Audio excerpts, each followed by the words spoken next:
नमस्कार, डेली 24 भारत देख रहे हैं आप। मैं हूं आपके साथ अनीता शर्मा और शुरुआत करते हैं इस वक्त की बड़ी खबरों से।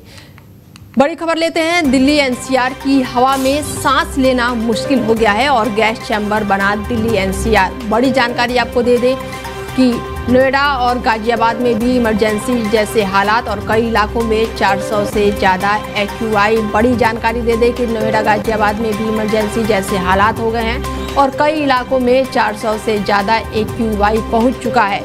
बड़ी जानकारी, दिल्ली एनसीआर की हवा में सांस लेना हुआ मुश्किल और इसके साथ ही गैस चैम्बर बना दिल्ली एनसीआर और 400 के पार एक्यूआई पहुंचा है और इस दौरान प्रदूषण का जो स्तर है वो बेहद ही खतरनाक श्रेणी में पहुंच चुका है। दिल्ली एनसीआर और आसपास के इलाकों में हवा की गुणवत्ता बेहद ही खराब हो गई है।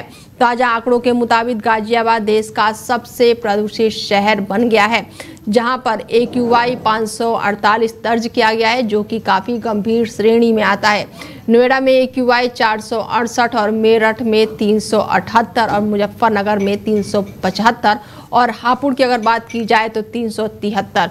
बहुत ही खराब श्रेणी में हवा की गुणवत्ता पहुंच चुकी है। राजधानी दिल्ली की अगर बात की जाए तो एक्यूआई 445 है, जो कि स्वास्थ्य के लिए बेहद ही खतरनाक माना जाता है। केंद्रीय प्रदूषण नियंत्रण बोर्ड के अनुसार सेक्टर 125 में 128, सेक्टर 1 इलाके में भी 394 और सेक्टर 62 में 340 एक्यूआई दर्ज किया गया है। इसके साथ ही गुरुग्राम की अगर बात की जाए तो वहां पर भी 316 एक्यूआई दर्ज किया गया है। और इसके साथ ही बता दें कि दिल्ली एनसीआर में हवा में सांस लेना मुश्किल हो गया है। गैस चैम्बर बन गया है दिल्ली एनसीआर और ऐसे में लगातार लोगों से मास्क पहने रहने की अपील की जा रही है। बुजुर्गों और बच्चों को घर से बाहर ना निकले, इसकी भी सलाह दी जा रही है। दिल्ली एनसीआर में हवा में सांस लेना बेहद ही मुश्किल हो गया है और गैस चैम्बर दिल्ली एनसीआर बन गया है। बड़ी जानकारी आपको दे दें कि इस वक्त दिल्ली की जो हवा है वो बेहद ही खतरनाक श्रेणी में पहुंच चुकी है। बड़ी जानकारी आपको दे दें कि जो दिल्ली एनसीआर में सांस लेना काफ़ी मुश्किल हो गया है। 400 के पार एक्यूआई पहुंच चुका है और राजधानी में एक्यूआई जो दर्ज किया गया है वो 400 के पार पहुंच गया है, जो कि काफ़ी खराब श्रेणी में आता है। और इसके साथ ही केंद्रीय प्रदूषण नियंत्रण बोर्ड के पूर्वानुमान है कि सोमवार तक हवा बेहद ही खराब श्रेणी में बरकरार रहेगी और इसके चलते सांस के मरीजों के लोगों को आंखों में जलन जैसी समस्याएं हो सकती हैं। गाजियाबाद की अगर बात की जाए तो गाजियाबाद में एक्यूआई है वो जो 400 के पार पहुंच चुका है और सीबी के अनुसार लोनी में 450 है। नोएडा के कई इलाकों में 400 से ज़्यादा एक्यूआई पहुंच चुका है। और इसके साथ ही सेक्टर 125 की बात की जाए वहां पर भी 340 है। गुरुग्राम की भी अगर बात की जाए तो 316 एक्यूआई दर्ज किया गया है। बता दें कि लगातार अब चिंता का विषय बना हुआ है जो वायु प्रदूषण है और ऐसे में दिल्ली एनसीआर के लोगों को सांस लेने में काफ़ी दिक्कतों का सामना करना पड़ रहा है। लगातार लोगों से मास्क पहने रहने की अपील की जा रही है और अंदेशा ये भी जताया जा रहा है कि सोमवार तक हालात ऐसे ही रहेंगे।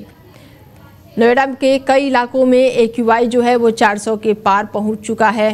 कई जगहों पर 300 और 400 एक्यूआई दर्ज किया गया है। नोएडा गाजियाबाद में भी इमरजेंसी जैसे हालात हो गए हैं और कई इलाकों में 400 से ज़्यादा एक्यूआई दर्ज किया गया है। दिल्ली एनसीआर की अगर बात की जाए तो 400 के पार एक्यूआई पहुंच चुका है और पूरी तरह से जो दिल्ली एनसीआर है वो गैस चैम्बर बन गया है और लगातार लोगों से मास्क पहने रहने की अपील की जा रही है। तो वहीं बच्चों और बुजुर्गों को भी घर से बाहर ना निकलने की लगातार सलाह दी जा रही है। बता दें कि दिल्ली और एनसीआर में जो फिजा है इस समय पूरी तरह से जहरीली हो चुकी है। चारों ओर धुंध ही धुंध है और एक्यूआई 400 के पार पहुंच चुका है। दिल्ली और दिल्ली एनसीआर की हवा आज बहुत खराब है और ऐसे में अरबाज खान जुड़ चुके हैं हमारे साथ और उनसे बातचीत करते हैं कि दिल्ली एनसीआर में इस समय पॉल्यूशन की स्थिति क्या है, उनसे जानकारी लेते हैं। अरबाज, दिल्ली एनसीआर में जो हवा का पोल्यूशन है वो 400 के पार पहुंच चुका है, क्या कुछ हालात और क्या कुछ अपडेट है? बिल्कुल देखिए अनीता, जब एनसीआर की बात करूं, जब लोग सुबह सोकर उठे थे तो उनको लगा कि ठंड आ चुकी है। पूरा नोएडा, पूरा ग्रेटर नोएडा, पूरा एनसीआर, पूरा दिल्ली जिस तरीके से एक पूरे धुंध ने चादर उड़ा दी है, तो कहीं ना कहीं माना जा सकता है कि ये कोई ठंड नहीं है, लेकिन ये प्रदूषण है। प्रदूषण इतना 400 पार, सुबह की मौजूदा बात करूं तो 497 था, अभी की मौजूदा बात करूं तो 500 पार हो चुका है। तो कहीं ना कहीं जो शासन प्रशासन दावे वादे करता है कि हमने इंतजाम कर रखे हैं, लेकिन उनके जो ये भी वादे हैं वो सब फेल होते नजर आते हैं। जी, तो ऐसे में अगर मैं स्वास्थ्य विभाग की बात करूं तो क्या कुछ अपडेट है, क्योंकि लोगों को सांस लेने में, आंखों में जलन की दिक्कतें हो रही हैं। बिल्कुल देखिए, अगर इसमें सबसे ज्यादा जो एक्यूआई में सबसे ज्यादा जो प्रॉब्लम हो रही है वो छोटे बच्चों को हो रही है, बुजुर्गों को हो रही है, जिनको सांस की सबसे ज्यादा प्रॉब्लम है। अनीता, एक चीज मैं आपको बता दूं कि इस प्रदूषण में अगर हम एक बार में सांस ले रहे हैं तो लगभग 10 सिगरेटों का धुआं अपने अंदर एक साथ ले रहे हैं। तो कहीं ना कहीं माना जा सकता है कि जो अभी का एक्यूआई है मौजूदा, और धीरे धीरे बढ़ता रहेगा और शाम तक और भी ज्यादा हो जाएगा। तो कहीं ना कहीं जो श्रेणी है एक्यूआई की वो बहुत बेहद खराब हो चुकी है, लोगों को परेशानी सबसे ज्यादा देखने को मिल रही है। तो कहीं ना कहीं माना जा सकता है कि अभी की जो हालत है वो बहुत से बदतर हो चुकी है। जी, तो ऐसे में क्या लग रहा है कि ये जो वायु प्रदूषण है कब तक रह सकता है, लोगों को इतनी दिक्कतें कब तक झेलनी पड़ेगी? बिल्कुल देखिए, नोएडा प्राधिकरण है, नोएडा प्राधिकरण ने स्मोक गन लगाए हुए हैं, जो पानी की गाड़ियां हैं वो लगाई हुई हैं, ऑटोमेटिक बारिश है वो उसका इस्तेमाल कर रहे हैं। लेकिन अभी का जो एक्यूआई है प्रदूषण, चारों तरफ लोगों को सबसे ज्यादा परेशानी का सामना करना पड़ रहा है। तो कहीं ना कहीं जो आपको बता दूं अनीता कि जो धूप निकलती है वो भी इस प्रदूषण की वजह से खिल नहीं है, दिख नहीं रही है। जी, लोगों को तो ये लग रहा है कि ठंड आ गई है, हालांकि बेहद ही खराब श्रेणी में पहुंच चुका है वायु प्रदूषण। और इसके साथ अगर मैं बात करूं कि क्या कुछ इंतजाम है सरकार की तरफ से, अरबाज? हाँ देखिए, बिल्कुल अभी सरकार तो बिल्कुल खामोश ही नजर आ रहा है। अभी तक किसी का भी कोई मामला अभी तक बयान जारी नहीं हुआ है। वहीं जो प्रदूषण विभाग है, प्रदूषण विभाग भी जैसे कि हर बार जवाब देता है, जवाबदेही रहता है कि हम लोग सभी को समझा रहे हैं कि अपनी आंखों को पानी से धोते रहें, घर से निकले तो किसी काम से निकले मास्क लगाकर निकले। लेकिन इसका सबसे बड़ी बात यह है कि जो लोग, एक आम आदमी है, अपने आम आदमी रोजमर्रा की जिंदगी में कमाता है, खाता है, पूरे दिन में अपने बीवी बच्चों को पालता है, अगर वो काम पे ना जाए तो कैसे गुजारा होगा। और ऐसे में बच्चे को स्कूल भी चल रहे हैं, तो बच्चों को लेकर क्या कुछ कोई एडवाइजरी जारी की गई है? देखिए, अभी ऐसी कोई एडवाइजरी जारी तो नहीं हुई है, लेकिन हो सकता है कि अभी हो जाए। लेकिन काफी जगह पर स्कूल को 1-2 दिन के लिए बंद कर दिया गया है। जो ऑफिस का काम होता है लोगों का, उन्होंने भी मजबूर होकर अब घर से काम स्टार्ट कर दिया है। तो लोग बहुत ज्यादा परेशान है। वर्क फ्रॉम होम भी कहीं कहीं स्टार्ट हो गया है अरबाज जी, लोगों को काफी दिक्कतें हो रही हैं ऑफिस आने जाने में। सुबह के समय तो हालात बहुत ही बदतर हो चुके हैं अरबाज। जी, मैं बता रहा हूँ कि अभी मैं जब घर से निकल रहा था तो मेरी आंखों में इतनी जलन महसूस हो रही थी, मुझे सांस लेने में इतनी ज्यादा प्रॉब्लम हो रही तो माना जा सकता है कि अभी का जो एक्यूआई है और लगभग जो शाम तक बढ़ते बढ़ते धीरे धीरे और ज्यादा हो जाएगा। तो लोगों को, जब हम लोगों को इतनी परेशानी हो तो आम लोगों को कितनी ज्यादा परेशानी हो रही होगी। यानी कि अरबाज कह सकते हैं कि आने वाले समय में भी लोगों को राहत नहीं मिलेगी। जी, अभी फिलहाल की मौजूदा बात कही जाए तो अभी ऐसा कुछ दिख नहीं रहा है, लेकिन हो सकता है कि प्रदूषण विभाग या नोएडा प्राधिकरण कुछ और सोच के कार्य कर रहा हो, तो हो सकता है लोगों को आराम मिले, सुकून मिले। लेकिन अभी की जो हालत की बात करूं तो अभी सबके साथ व्यवहार गलत है। बिल्कुल, तमाम जानकारी के लिए बहुत धन्यवाद अरबाज। बता दें कि दिल्ली के कई इलाकों में एक्यूआई 400 के पार पहुंच चुका है और ऐसे में लगातार सरकार की निगाहें भी इस पर अब टिकी हुई है। देश की राजधानी दिल्ली में रहने वाले लोगों के लिए अच्छी खबर है। अगर आपकी आर्थिक स्थिति ठीक नहीं है तो भी आपको अपने खाने की ज़्यादा चिंता करने की अब ज़रूरत नहीं है। ऐसा इसीलिए क्योंकि दिल्ली के तिमारपुर में सीएम रेखा गुप्ता ने अटल कैंटीन का शिलान्यास कर दिया है, जहां पर महज 5 रुपए में भरपेट पौष्टिक खाना मिलेगा। दिल्ली चुनाव के पहले अपने संकल्प पत्र में बीजेपी ने 5 रुपए में पौष्टिक भोजन खिलाने का वादा किया था। 25 दिसंबर को दिल्ली में 100 अटल कैंटीन शुरू करने के रोडमैप पर रेखा गुप्ता सरकार चल रही है और माना जा रहा है कि अटल कैंटीन का खुलना गरीबों के लिए गेम चेंजर साबित हो सकता है। जिन लोगों के पास खाना बनाने की अच्छा व्यवस्था नहीं है या फिर सुबह सुबह घर से जल्दी निकल जाते हैं और अपने लिए खाना नहीं बना पाते हैं, ऐसे लोग बाहर किसी दुकान पर महंगा खाना खाने के बजाय अटल कैंटीन में खा सकते हैं। देखिए, हमारे दिल्ली भाजपा के संकल्प पत्र का हिस्सा था अटल कैंटीन दिल्ली में खोली जाएगी। अटल जी के 100वें जन्मदिन के उपलक्ष्य में दिल्ली को 100 कैंटीन लोकार्पित करने का हमारा प्रयास है। इन 100 कैंटीन से आज स्मार्ट सिटी दिल्ली से सेंसिटिव सिटी दिल्ली बनने का सफर शुरू हो रहा है। दिल्ली सुंदर बने, अच्छी बने, मगर संवेदनशील हो, लोगों की थाली में सम्मान पूर्वक भोजन हो और नरेंद्र मोदी जी की जो परिकल्पना है न्यूट्रिशियस भोजन हो और दिल्ली में सबको समान अवसर मिले। और ये अटल जी के 100वें जन्मदिन पर, परम पूजनीय भारत रत्न अटल जी के जन्मदिन पर दिल्ली सरकार अपना वादा पूरा करके अपनी श्रद्धांजलि। केंद्र और राज्य सरकार की रोजगार पारक योजना को जमीन पर उतारते हुए केनरा बैंक ऑफ इंडिया ने अलीगढ़ और हाथरस जिले की 13 शाखाओं के माध्यम से MSM योजना के तहत कुल 2 करोड़ से ज्यादा ऋण का वितरित किया है। और बैंक के मुख्य शाख प्रबंधक के अनुसार इस पहल का उद्देश्य पात्र लाभार्थियों और साथ ही सरकारी योजनाओं का सीधा लाभ पहुंचाना है, ताकि वो अपनी व्यवस्था को और भी आगे बढ़ा सके। ऋण प्रदान करने वाले ग्राहकों ने बताया कि इस योजना से उनके व्यापार में तेजी से उन्नति हो रही है और वो आत्मनिर्भर बन रहे हैं। लाभार्थियों ने केनरा बैंक का आभार व्यक्त करते हुए कहा कि ये सहायता उनके लिए आर्थिक मजबूती की नई शुरुआत है। अभी नेशन वाइज एक स्कीम चली है घर वापसी, तो सेंट्रल बैंक ने इसको शुरुआत की है। जो हमारे साथ पहले से जुड़े हैं या हमें छोड़ करके किन्हीं कारणों से चले गए हैं, उनको भी वापस हम जोड़ना चाहते हैं और उनके लिए प्रोसेसिंग चार्जेस में भी छूट दी गई है। और हमारी सारे जितनी भी शाखाएं हैं, टोटल 13 शाखाएं जो अभी हमारे साथ जुड़ी हुई हैं, ये सभी शाखाओं के द्वारा इनको घर वापसी के अंतर्गत भी हम ये सुविधा देने के लिए उनको पुनः से जोड़ना चाहते हैं। तो ये भी हम अपील करना चाहेंगे अलीगढ़ की पूरी जनता से कि हमसे वापस जुड़े। लाभ पूरा लाभ मिला है, पूरा आभारी है इनके हम। वैसे 3.25 करोड़ का ऋण स्वीकृत हुआ है, 3 करोड़ 25 लाख का और बढ़ा रहे हैं। थोड़ा सा सुविधा इनको मिल गई हमारे पीछे। क्या कहेंगे बैंक के बारे में? बैंक के आभारी हैं। मुजफ्फरनगर में SSP कार्यालय पर आत्मदाह का प्रयास करने वाले भाई बहन अब बैकफुट पर आ गए हैं। पीड़ित ने सामने आकर अपनी गलती स्वीकार करते हुए कहा कि वो कुछ लोगों के बहकावे में आकर ये कदम उठाने पहुंची थी। बताया गया है कि महिला ने अपने पति पर मारपीट, गाली गलौज और अभद्रता के गंभीर आरोप लगाए थे। साथ ही पुलिस पर भी कार्रवाई न करने के आरोप लगाए गए थे। पीड़ित की शादी करीब 12 साल पहले भोपा थाना क्षेत्र में हुई थी, जिस पिछले कुछ समय से पति और ससुराल पक्ष से उसका विवाद चल रहा था। और अब महिला ने वीडियो जारी कर आत्मदाह के प्रयास को गलत बताते हुए पूरे मामले पर पछतावा जताया है। ये मामला मुजफ्फरनगर के SSP कार्यालय से जुड़ा हुआ है। पुलिस और बदमाशों के बीच मुठभेड़ का मामला सामने आया है और गोली लगने से इनामी बदमाश गंभीर रूप से घायल हो गया है। तो वहीं पुलिस ने बड़ी कार्रवाई करते हुए बदमाश के पास से बाइक, तमंचा और कारतूस भी बरामद किया है।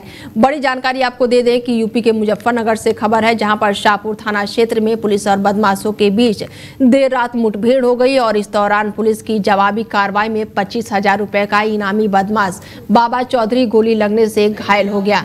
घायल बदमाश को इलाज के लिए अस्पताल में भर्ती कराया गया है। पुलिस के अनुसार आरोपी ने 13 अगस्त को क्षेत्र में पुरानी रंजिश के चलते फायरिंग की थी, जिसमें वादी घायल हुआ था। और इस मामले में पुलिस पहले ही सुसंगत धाराओं में मुकदमा दर्ज करके 2 आरोपियों को जेल भेज चुकी है, जबकि बाबा चौधरी काफी समय से वांछित चल रहा था। मुठभेड़ के दौरान पुलिस ने आरोपी के कब्जे से एक बाइक, तमंचा और कारतूस भी बरामद किए हैं। पूरा मामला आगे की कानूनी कार्रवाई पर जुटा हुआ है।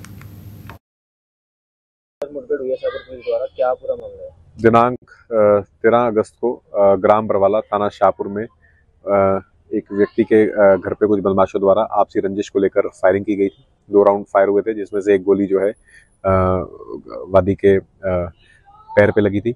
इसमें 2 व्यक्ति जो है गिरफ्तार करके जेल जा चुके हैं। तीसरा इसमें जो फायरिंग करने वाला था वो इसमें काफ़ी समय से वंचित चल रहा था। इसका नाम जो है बाबा चौधरी, रहने वाला तावली थाना शाहपुर का है।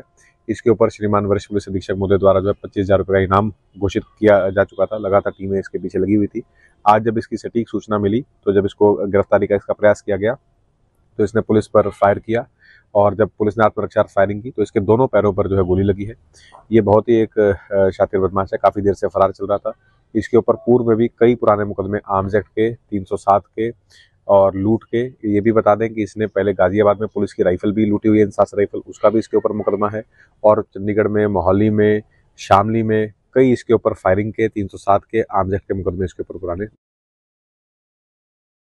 मुजफ्फरनगर जनपद में सुरक्षा व्यवस्था को और मजबूत करने के लिए पुलिस ने सत्यापन को लेकर एक नई मुहिम शुरू कर दी है और इस अभियान के तहत किराएदार, बाहरी लोगों और घरेलू नौकरों का व्यापक सत्यापन कराया जा रहा है। पुलिस टीम घर घर जाकर सत्यापन की कार्रवाई कर रही है। पुलिस ने दुकानदारों और मकान मालिकों से अपील की है कि वो अपने यहाँ पर काम करने वाले नौकरों और किराएदारों का अनिवार्य रूप से सत्यापन कराएं और इसके लिए यूपी पुलिस की अधिकारित वेबसाइट के माध्यम से भी सत्यापन सुविधा उपलब्ध कराई गई है। पुलिस का कहना है कि हाल ही के दिनों में कई घटनाएं ऐसी सामने आई है जिसमें घरेलू नौकरों की संलिप्तता पाई गई है और इसी को ध्यान में रखते हुए ये अभियान चलाया जा रहा है ताकि किसी भी अप्रिय घटना को रोका जा सके। जनपद मुजफ्फरनगर में कानून एवं शांति व्यवस्था बनाए रखने तथा अपराधियों और अपराध की रोकथाम के दृष्टिगत एक अभियान के तहत जितने भी किराए पर रहने वाले व्यक्ति हैं या जो बाहर से आकर रहने वाले नौकर इत्यादि हैं, उनके सत्यापन की एक ड्राइव चलाई जा रही है और इसमें 7 दिन तक जो है वो लगातार सभी का सत्यापन किया जाएगा। इसके लिए जो उपयुक्त परफॉर्मा है जो यूपी पुलिस की ऑफिशियल वेबसाइट पे जो दिया हुआ है उसके अनुसार उनका सत्यापन कराया जा रहा है। और मेरे जितने भी जनपद के जो वासी हैं जो अपने मकान में किसी को किराए पर रखते हैं या जो अपने यहाँ नौकर रखते हैं, उनसे विनम्र प्रार्थना है कि वो जितने भी किराएदार या नौकर हैं उनका सत्यापन करवा लें और उसकी सूचना जो है वो पुलिस को जरूर दें। पूर्व में भी कई बार इस प्रकार की घटनाएं हुई है कि जो घरेलू नौकर हैं उन्हीं के द्वारा बड़ी चोरी को अंजाम दिया गया है। तो ये अपराध की रोकथाम और कानून एवं शांति व्यवस्था बनाए रखने के लिए आवश्यक है। इसमें मुजफ्फरनगर पुलिस सभी जो मकान मालिक है उनसे सहयोग की अपेक्षा करती है। सर, क्या दिल्ली घटना को लेकर भी ये अभियान चलाया गया है? जो भी कार्रवाई की जाती है वो किसी न किसी मुजफ्फरनगर चरथावा क्षेत्र के रोनी गांव में खेतों में तेंदुआ दिखाई देने से हड़कंप मच गया। ग्रामीणों ने खेत में बैठे तेंदुए का वीडियो बनाकर सोशल मीडिया पर वायरल कर दिया है, जिसके बाद से इलाके में दहशत का माहौल बना हुआ है। ग्रामीणों का कहना है कि तेंदुए की मौजूदगी से लोग खेतों में जाने से डर रहे हैं और बच्चों और मवेशियों को सुरक्षित रहने को लेकर काफी चिंता बढ़ गई है। तो वहीं स्थानीय लोगों ने आरोप लगाया है कि तेंदुए की सूचना के बावजूद भी वन विभाग अभी तक मौके पर नहीं पहुंचा है। ग्रामीणों ने वन विभाग से जल्द कार्रवाई किए जाने की मांग की है ताकि किसी भी अप्रिय घटना से बचा जा सके। बता दें कि बड़ी जानकारी निकलकर सामने आई है जहां पर तेंदुए के वीडियो वायरल हुआ है और इसके बाद से इलाके में हड़कंप मच गया है। तो वहीं लोगों को अब घर से बाहर निकलने में डर लग रहा है। ग्रामीणों का कहना है कि अब घर के बाहर बच्चों को भेजना और इसके साथ ही मवेशियों को बाहर लेके जाने में काफी डर का सामना करना पड़ रहा है और ऐसे में वन विभाग को पहले ही सूचित कर दिया गया है, लेकिन अभी तक उस पर कार्रवाई देखने को नहीं मिली है। ग्रेटर नोएडा वेस्ट में बिसरख थाना क्षेत्र में स्थित सुपरटेक इको वैली 2 सोसाइटी में तेज रफ्तार कार बेकाबू हो गई। बता दें कि एक बार फिर कार का कहर देखने को मिला है। इसके साथ ही सोसाइटी परिसर में दौड़ रही कार में 3 लोगों को टक्कर मार दी, जिसमें गंभीर रूप से तीनों घायल हो गए और सभी घायलों को इलाज के लिए अस्पताल में भर्ती कराया गया है। घटना की सूचना मिलते ही पुलिस मौके पर पहुंची और जांच पड़ताल शुरू कर दी। वहीं सोसाइटी निवासियों ने पुलिस पर सवाल उठाया है और आरोप लगाया है कि परिसर के अंदर तेज रफ्तार वाहनों पर कोई भी सख्त कार्रवाई नहीं की जाती है। लोगों ने मांग की है कि सोसाइटी के भीतर स्पीड लिमिट तय की जाए और स्पीड ब्रेकर लगाए जाए ताकि भविष्य में ऐसी घटनाओं को रोका जा सके। बड़ी जानकारी आपको दे दें कि एक बार फिर तेज रफ्तार का कहर देखने को मिला है और इस दौरान 3 लोग गंभीर रूप से घायल हुए हैं। घायलों को अस्पताल में भर्ती कराया गया है। तो वहीं पुलिस पर भी अब सवाल उठ रहे हैं। घटना की सूचना मिलने के बाद से पुलिस हालांकि जांच पड़ताल में जुटी हुई है। तो वहीं जो सोसाइटी के लोग हैं उनका कहना है कि सोसाइटी के अंदर भी लिमिट बनाई जाए, स्पीड की लिमिट तय की जाए ताकि कोई भी भविष्य में ऐसी घटना ना हो सके। स्पीड ब्रेकर बनाया जाए ताकि भविष्य में ऐसी घटनाओं को रोका जा सके। फिलहाल बुलेटिन में मेरे साथ इतना ही। दीजिए इजाजत। नमस्कार।